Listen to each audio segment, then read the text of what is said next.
For the first time in the USFL history, the Philadelphia Stars will not be making the title game. This team didn't even make the playoffs. In the original USFL, they went to all three title games and won two of them. And then last year, they went to the first title game, and this year, they're not even making the playoffs. The Stars did blow it in the end. The team had to win it in against the Michigan Panthers, and they didn't get the job done. They blew a 14-point lead, which was naturally really bad. They allowed they had 12 more minutes of possession, which ended up not really mattering. Cookus had a very solid game, not a great game, 86 passer rating, 54 completion percentage is solid. Luis Aguilar didn't make all his kicks, and in the end, the team lost. This is a bad loss for them to take, naturally. It cost them a playoff berth, and the fact that they blew a 14-point lead at half is pretty bad. And overall, when you look at the team, it's not too surprising to see what happened. The team was very, very wishy-washy. You started the season 1-3, then you got to 4-3, and then you finished 4-6. You lost all the games that matter, the games at the beginning of the year and the end of the year. Those are what you need. You need a strong start to give you some leeway. The Panthers ended up only they literally went 2-6 in their final 8 games. But because the Panthers started 2-0, they were able to ride the ship and get to the playoffs. The Stars, they couldn't do that. They started 1-3, so they had to climb out of a hole. And they ended up doing that, but in the end, it didn't matter. And then, of course, you have the North Division, where they ended up finishing third because of it. 3-game losing streak to miss the playoffs, that's got to suck.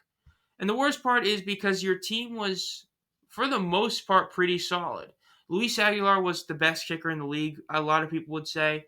His percentage wasn't the best, but he had a couple games that were just unbelievable. His 8-for-8 field goal day where he broke all those records. Corey Coleman, dude, might get another shot in the NFL. 669 yards to lead the league in receiving. He had 4 receiving touchdowns total. 51 receptions, unbelievable year.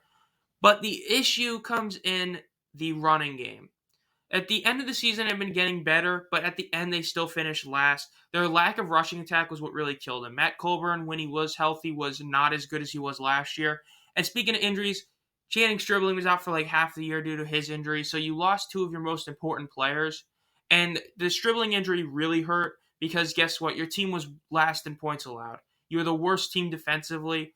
And the fact is, your team took a lot of sacks as well. The O-line was terrible. Cookus was the second most sacked. Well, he was the most sacked quarterback in the league, I believe. Maybe T. Will was more.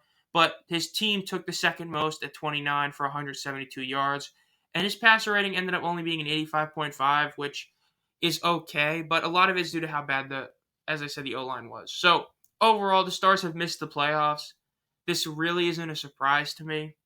Because it's just, well, it is and it isn't. I picked the Panthers to lose that game. I thought the Stars were going to go out there and really get the W, but this was definitely a big disappointment for them.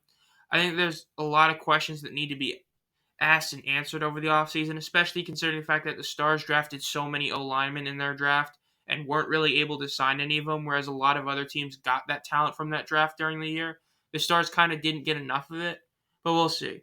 Maybe next year the Stars will get back to the title game, but for the first time in USFL history, the Stars will not be in the title game.